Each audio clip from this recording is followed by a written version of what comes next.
Hello and welcome to Ula Tea Leaf Readings. My name is Lenor, and tonight I'm going to be reading your tea leaves.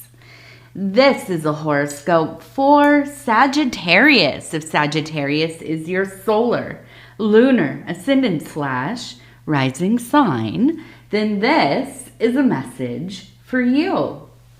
All right, let's get started. And so we have the 9 of Cups, which has everything to do with happiness, right? So we're in a good place. We're in a good place, or we're headed towards it, right, Sagittarius? Okay, and now let's go ahead. We're going to lift this up, and we're going to take a look and see what these tea leaves have to say. And I want to go ahead and say thank you. Thank you for deciding to click on this video. If you have been to the channel before, welcome back. If you're new to the channel, well, welcome for your first time. Maybe you've seen tea leaf readings and you know all about them, or maybe you've never heard of them. Maybe this is your first time. Whichever that might be, I hope that you get something out of this. I know that I always do. Okay, let's start. So we have a large F right there. And we have what looks like 3 and 2. So I'm going to go with 32 as a number. That seems pretty important, honestly.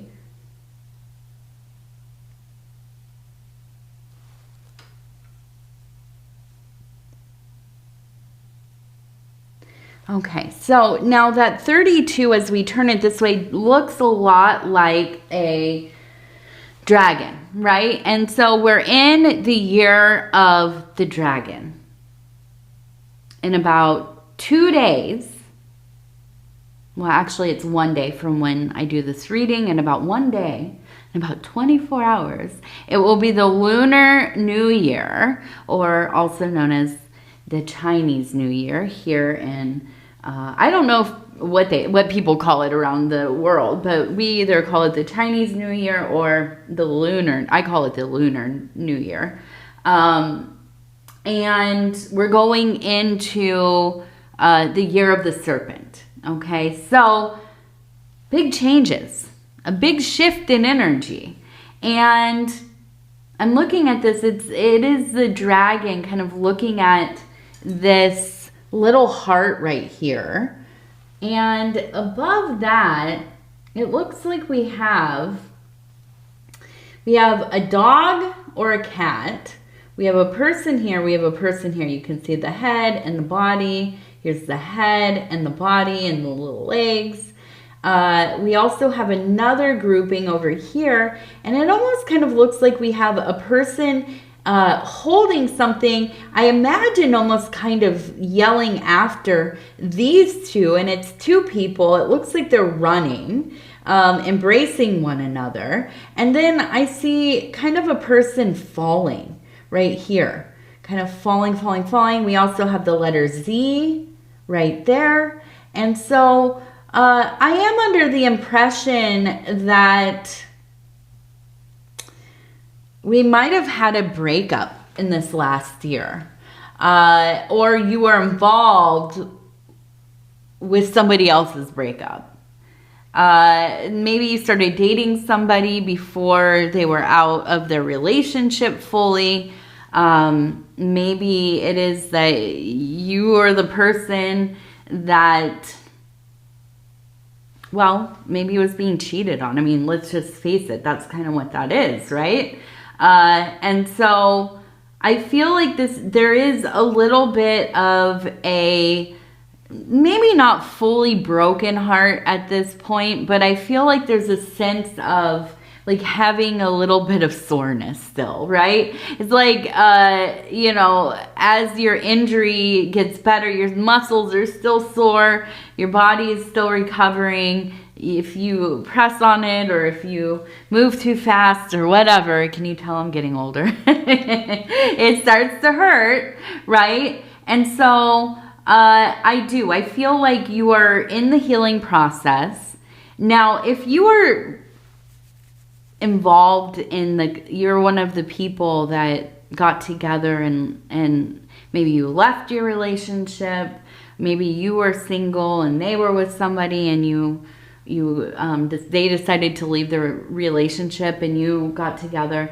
Now, this might be the case that you're still together, but I feel like, honestly, even if that is true, I feel like there's an apprehension in this union. I feel like there is a sense of trust being broken, and I think that's, often the case when you start a relationship with somebody who's in a relationship.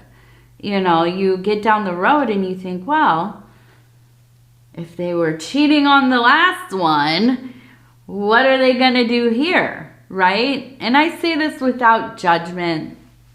I've been on all sides of this. I've had plenty of relationships. I've been a sweetheart. I've had my heart broken. I've broken some hearts. I've definitely, in my younger years, let me emphasize younger years, definitely was not always faithful and definitely got cheated on as well. So I get it, right? I get it. I understand, we're just humans and we're doing our best and sometimes people make mistakes, and so no judgment when these things come up. And I know I always have to qualify I don't have to, but I always do qualify it because I don't want anybody to think we're here to make anybody uncomfortable or we're passing judgment on what's going on. No.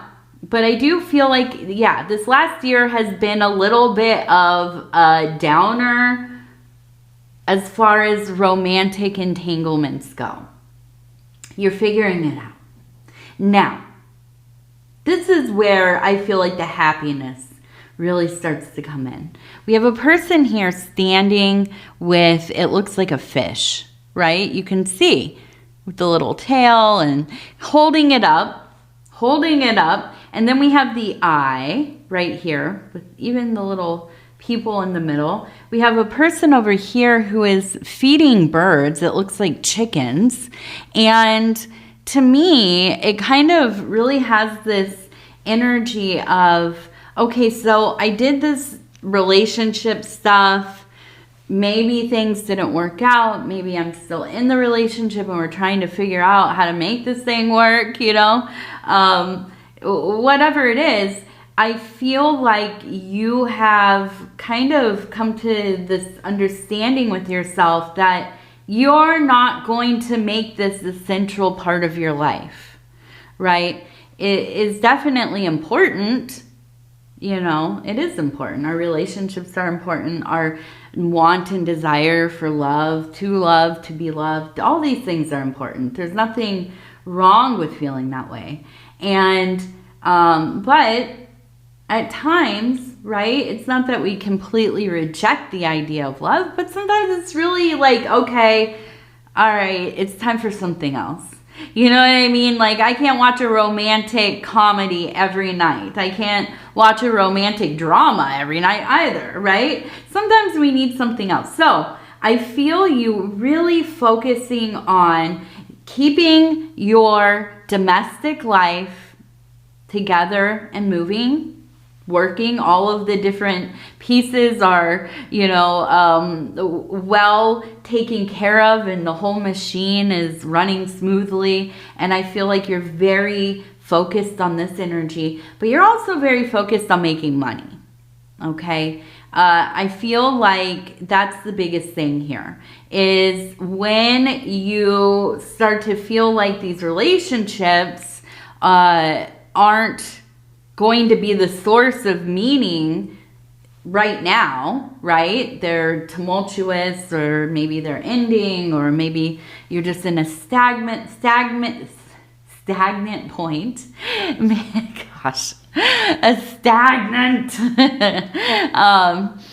and maybe it's just sometimes you just get, it's like, you eat something real sweet and then you eat something like less sweet and it doesn't taste like a lot. You're all sugared out. Your tongue is, you know, your taste buds are all kind of overwhelmed and you've gone like taste blind to things.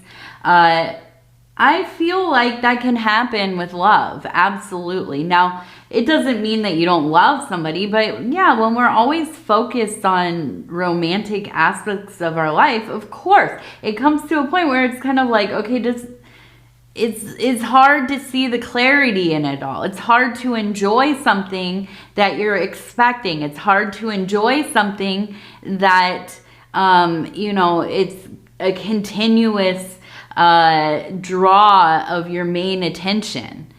You know, I don't know about you, but I do. I can imagine at some point it's kind of like, I need something else, right? I need to start a business. I need to, you know, get that raise. I want to make that money. I'm going to start this side hustle. I'm going to be, you know, researching how I can, you know, take the money I already have and invest it and make it grow and, you know, all these kinds of things. So I feel like for you, this is the sacred work right now. And I know you might think like, how could making money be sacred work? Well, it is, right?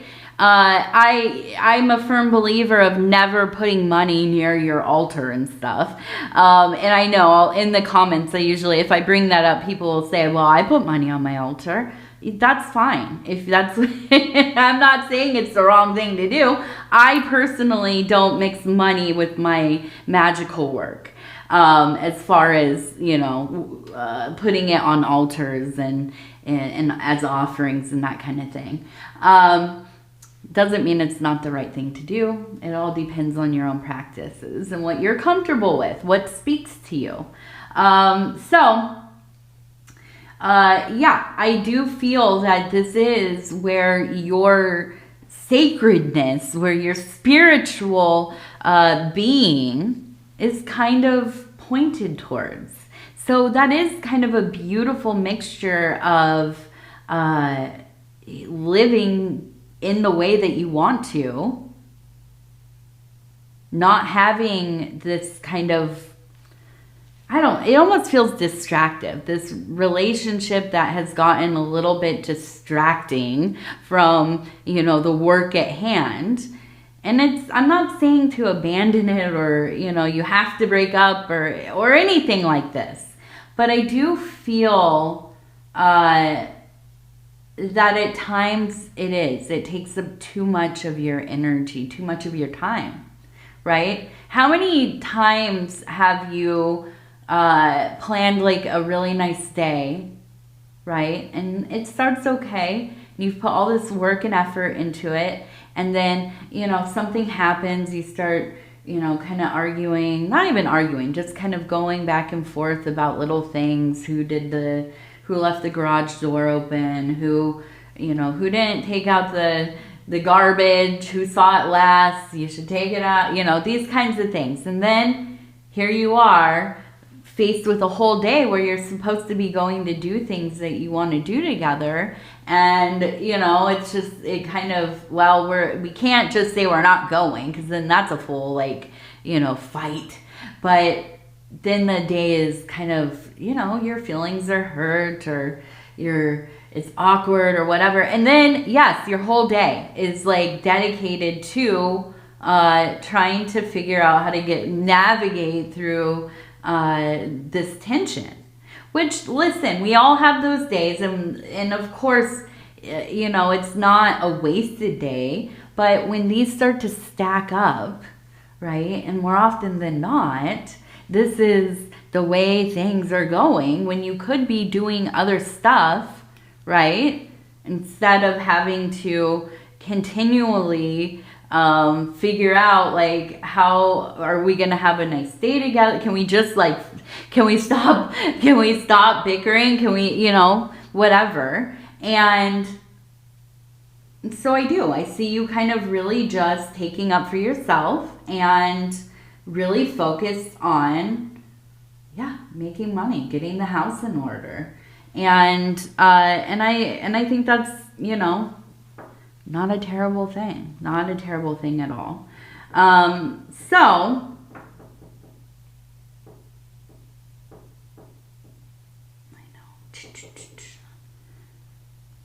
It's just...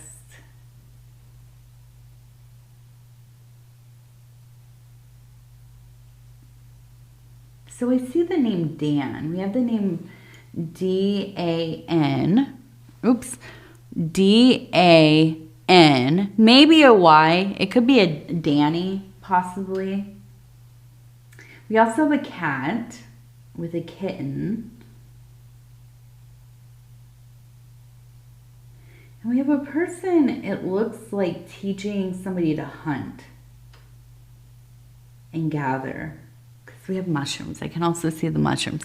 So we have a person here who's gathering and has their tool with them. And we have another person here. There's one in the back and one in the front, aiming their tool, their hunting tool this way. And so it feels like getting that, you know, that help, that direction, showing how to hold it and aim it and all that. And so I feel like this is just like a real reiteration of the fact that you really excel when you're focused on the things that you love to do. Not even just love to do, that come like naturally to you. And a big part of that for a Sagittarius, I feel like, is taking care of business, right? Getting things done. And I feel like you do. You have kind of a natural instinct to take care of other people. But I also think that you know there are times where you need to pull it back. Even if it's like, you know, I feel like Sagittarius people are often like the ones that say you're going to like a party, or, you know, somebody's having the holidays or whatever, and you're invited, and you come in and immediately you're helping, right? You're in the kitchen, you're moving things, you're bringing it out to the table, you're figuring out, oh, do we need more ice? Do we, you know, whatever. Just, you come in, you immediately just get into that role. Even if it's like not even a close person in your life, you just are somebody who, you know, you are helpful. And so I feel like it's hard for you at times to stop and say, I'm not going to do this for you. It's kind of like, you know, when you have your kids, right? Or, you know, they're young, they're growing up, they're starting to get to that age where, well, maybe they can start doing this by themselves, or, you know, whatever, because they need to learn. They need to learn how to be a human being and do things and, you know, take care of themselves and all that. But, you know, as a parent, as a caregiver, it's our instinct to just get in there and do it, right? And you have to sometimes pause and say, well, I'll let them do it. You know, they got to learn how to load the dishwasher. They need to learn how to pick up their own toys, you know. Even if it's not the way I want them to do it, they need to learn how to do it, right? And so I feel like this is kind of the energy that you often have just in life, right? And so in this period of time, I see you really prioritizing your own needs, which might feel at first kind of selfish, but I do feel, and this is why we have the cats up here, the two right. Oh, you know what? I thought it was two cats. It's a cat holding a fish. Look, with its little head, its ears, and there's the body. And it is. It's holding a fish. All right. So,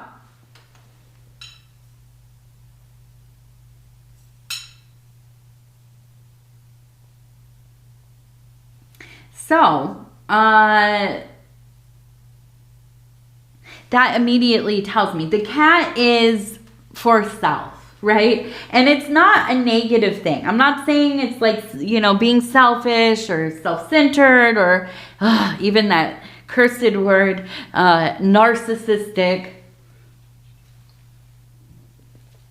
But if you can think about a cat, if you have had a cat, if you've ever lived with one, if you just kind of know cats in general, right? You know that you can't force a cat to do anything. If you want to hold them, they'll probably end up fighting you to get away. if they don't want you to hold them. They, you could, you know, give them a certain kind of food all you want. If they don't like it, they're not going to eat the dang thing, right? You can do whatever you want to try to protect your furniture. If they want to claw the stuff, they're not going to be taught not to. I mean, they might to some degree, but you know what I mean? Cats do what they will. When they want love, they come to you. They tell you, I want love. Whatever you're doing doesn't matter. I'm getting right up on your lap, getting right up in your face. Pet me, right? They tell you. And so when we have this energy, it really does. It shows me that you are listening to your own needs. And that's a big deal. I would say a lot of us in life, we ignore what our own body's telling us. We ignore what we know we need for our well-being, let alone happiness, right? But I see you choosing yourself first and choosing your happiness. And so I can see in this period of time, and because it's holding that dang, it's holding that fish, it tells me that you absolutely, yes, you are focused on making that money. That's what it is. The money makes you happy. And it's maybe the work too, right? But the money is the thing. And that, again, nothing wrong with that. Nothing wrong with that. Okay, let's go over here. We're going to take a look. Okay, so we have a wish that will be fulfilled. So whatever you're putting your intention into, just be mindful of what it is, how you kind of envision it, and also what the possible consequences can be. When we have a wish fulfilled in our life, it's not just a blessing. It is often, you know, it is paired with a lesson. And so, you know, it's not always the thing that we want it to be. And so you just need to be very mindful about where you are putting your intentions. Okay.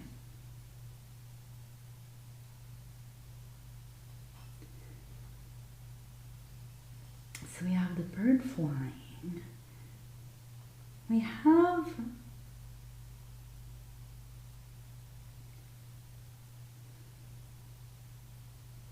the mermaid calling out. I can't get past this feeling of, I don't know if it's like remorse or you can't understand, like, why did I make this decision? But I feel like whatever the last relationship was, it just really, like, it's like it almost like blew your mind how terrible the person ended up, or how awful like the dynamic was between you, you know, towards the end. And so I feel like you know, there's this sense of even them trying to keep you, come back to you, re-engage with you. And I just feel like for you, you're out of there. Like, it's just not even a question, right? We all have had our, you know, whatever, relationships, dating situations where something happened or transpired or just you started to get to know the person and it's just like an absolute no. Like, I would never go back. Like, you know, it might not even be that they're a bad person or there was any trouble between you. It's just like, no, this is never going to work between us. And you just absolutely, but they won't give up. And at times you can be a people pleaser. And it feels almost easier just to say, yeah, let's try again. But you know that this person is not for you. And I feel like you are supremely miserable with them. And so I feel like it just keeps coming, like, prioritize the happiness. You already know where that road leads. You already know what it's like to be with them. Don't succumb to it. Say no, no, no. All right. I'm sorry. I usually try not to give like advice of what you should do with somebody, but I just feel like spirit is no. Tell them no, Lenor. All right. Let's see. We're going to do our lucky numbers. Number 4. Lucky number 4. 28. 4, 28, and 38. 4, 28, and 38. And we're going to do our self-care affirmation cards. I'm going to flip through. I'm going to stop where it feels right. And it says, purity of awareness. I am present. My senses are a gift that ground me in this moment. I notice the beauty around me and pay attention to the small details of my day. I am mindful. I am mindful. All right. Well, Sagittarius, I want to tell you again, thank you for deciding to click on the video, deciding to check out a tea leaf reading.